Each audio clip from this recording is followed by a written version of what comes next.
안녕하세요, BTX입니다. 오늘은 창세기 5장을 같이 살펴보겠습니다. 창세기 5장에서 아담으로부터 노아까지의 족보가 10대로 정리되고 있습니다. 그런데 이렇게 10대로 계보를 정리하는 것은 고대 근동에서도 자주 발견되는 방식입니다. 그리고 누가 누구를 낳았다라는 표현이 꼭 부자 간의 관계를 지칭하는 것도 아닙니다. 몇 대를 건너뛰었음에도 불구하고 마치 부자 간인 것처럼 표현하는 경우들도 있습니다. 그러므로 계보를 통해서 지구의 나이를 계산하거나 특정한 연대를 추정하는 것은 어렵습니다. 자, 족보가 등장했다는 것은 과거의 역사가 마무리 정리되고 새로운 역사가 시작된다는 의미입니다. 오늘 등장하는 이 족보는 창세기의 두 번째 족보로 셋을 통한 아담의 후손들을 기록하고 있습니다. 창세기 4장에 나오는 가인의 족보와 대조되는데요. 족보의 시작이 하나님의 형상으로 지어진 첫 번째 사람으로부터 시작하는데 그 의도는 인간의 근원은 바로 하나님이시라는 데 있습니다.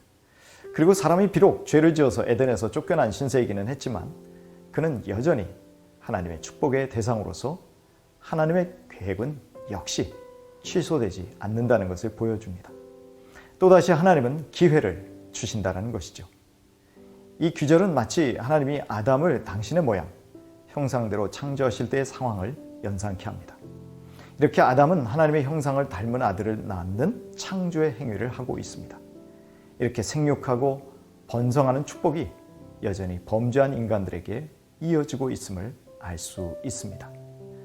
6절부터 32절의 말씀을 보시면 셋과 그의 자손들은 정확히 몇 살에 누구를 낳고 얼마나 살다가 죽었는지가 자세히 기록되어 있습니다. 하지만 앞장에 나왔던 가인의 후손들에는 이러한 자세한 설명이 없습니다. 아담이 130세에 셋을 낳았지만 셋은 아담의 첫 아들이 아닙니다. 셋 앞에 이미 가인과 아벨, 여러 자손들이 있었습니다. 이 족보에는 오직 아담의 계보를 이어갈 대표자인 셋의 이름만 기록되어 있습니다. 이처럼 이 계보에 등장하는 사람들은 자신의 대를 대표한다는 것이지 유일한 자식이거나 장자라고 전제할 필요는 전혀 없습니다. 이 족보에서 가장 오래 살았던 사람은 무두셀라였습니다. 마소라 사본에 의하면 무두셀라는 노아의 홍수가 시작되던 해에 죽었고 사마리아 오경에 의하면 같은 해에 야렛과 라멕이 함께 죽었다고 합니다. 70인역은 무두셀라가 홍수가 있기 6년 전에 죽었다고 합니다. 어쨌든 인류 역사상 가장 장수를 누린 사람도 1000년은 넘지 못했습니다. 그런데 이 족보에서 처음으로 낳았고 죽었더라는 패턴을 끊는 사람이 있습니다. 바로 아담의 7대손으로 등장하는 에녹이지요.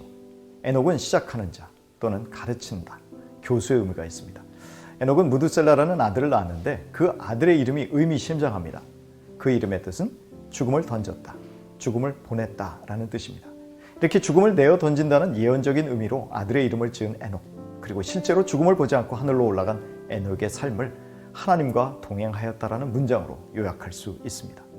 여기서 에녹이 하나님과 동행했다라는 말은 에녹이 하나님과 함께 걸었다는 뜻입니다. 에녹은 하나님의 길을 하나님을 따라 일생 동안 변함없이 걸어간 것입니다. 재규용법으로 표현되어서 누구의 강요도 없이 자발적으로 자신의 의지에 의해서 계속해서 하나님만 따라 걸었다는 의미입니다. 신앙이란 이렇게 하나님과의 실생활에서의 친밀한 교제를 뜻합니다. 에녹에게서는 아벨의 의존적인 예배가 실생활의 열매로 나타났음을 볼 수 있습니다. 하나님의 말씀이 내 머리에서 가슴으로 내려가고 내 손과 내 발로 내려갑니다. 말씀이 내 계획과 행동을 움직이고 성령의 인도하심에 순종하는 것을 뜻합니다. 부부관계, 직장생활, 비즈니스, 취미생활, 자녀교육 등등 모든 영역을 하나님의 다스림 가운데 놓아두는 것이 하나님과 동행하는 것이요 하나님을 따르는 것입니다. 그런데 오늘 말씀해 보니까 에녹이 하나님과 동행한 시점이 바로 그가 무두셀라를 낳은 후입니다. 에녹에게 있어서 신앙생활의 터닝포인트가 첫 아들의 출생이었습니다. 그래서 이름도 무두셀라, 죽음을 보내다입니다. 죽음 앞에 어떻게 살아야 하느냐? 좀 더 진지해진 것일까요? 에녹이 왜 아들 무두셀라를 낳은 후 하나님과 동행하기 시작했을까요? 유다서 14절부터 보시면 이런 말씀이 있습니다. 아담의 7세손 에녹이 사람들에게 대하여도 예언하여 이르되 보라, 주께서 그 수만의 거룩한 자와 함께 임하셨나니 이는 무사람을 심판하사 모든 경건치 않은 자의 경건치 않게 행한 모든 경건치 않은 일과 또 경건치 않은 죄인의 주께 거스려 한 모든 강팍한 말을 인하여 저희를 정죄하려 하심이라 하였느니라. 이 사람들은 원망하는 자며 불만을 토하는 자며 그 종역대로 행하는 자라. 그 입으로 자랑하는 말을 내며 이를 위하여 아첨하느니라. 여기에서 보면 에녹은 하나님께서 뭇사람을 심판하신다는 것을 마음에 두었던 듯합니다. 그러니 에녹이 아마 무드셀라를 낳았을 때 그 당시 사회가 너무 강팍하니까 아마 하나님이 그에게 심판을 경고하셨을 수도 있습니다. 그런데 오히려 꾸준히 300년을 하나님과 동행하며 순종했습니다. 그만큼 오랜 세월 동안 꾸준하고 지속적이었다는 말입니다. 그러나 신약시대를 살아가는 우리에게는 에녹의 때보다도 더 큰 축복을 누리고 있습니다. 우리 안에 살고 계시는 성령님이 그 큰 축복입니다. 하나님 아버지께서 성령님을 우리 마음 가운데 보내사 다시 깨닫게 하시며 생각나게 하시며 회복시키십니다. 우리는 에녹보다 더 복된 환경 속에서 우리 하나님 아버지와 예수 그리스도와 교제할 수 있습니다.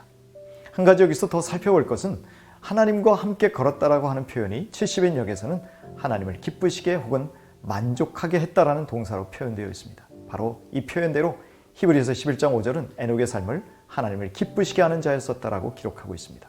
하나님과 동행하는 사람은 곧 하나님을 기쁘시게 하는 자인 것입니다.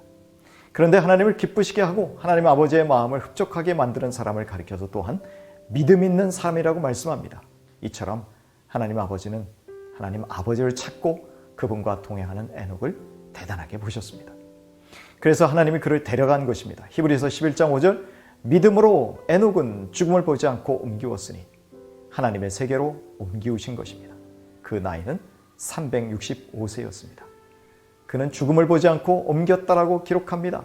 인류가 어쩔 수 없이 직면해야만 하는 죄의 대가인 죽음조차도 맛보지 않았습니다. 얼마나 큰 상입니까? 이렇게 구약 성경에 나타난 죽음이라는 저주는 하나님의 길을 따라갈 때만이 해결될 수 있었음을 보여주므로 우리에게 소망을 줍니다.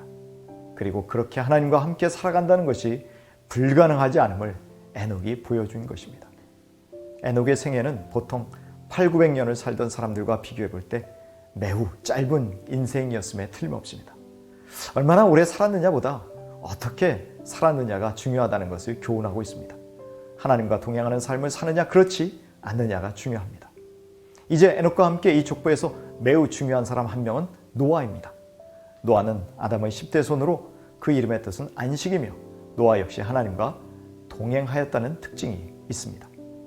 가인의 족보와 비교해보면 셋의 족보는 별로 내세울 것이 없습니다. 그러나 사람의 눈에는 화려해 보이지 않지만 하나님의 구원의 역사는 화려한 문명을 내세우는 가인의 후예가 아닌 평범하지만 신앙으로 살아가려는 셋의 가계를 통해서 흘러가게 됩니다. 경건한 셋의 후손들은 세상적으로 볼 때 화려하지도 않고 똑똑하지도 않습니다. 그러나 하나님을 의지하고 주님의 이름을 부릅니다. 거기에 소망이 있기 때문입니다. 그 후손들 가운데 하나님과 동행한 에녹과 노아가 있습니다.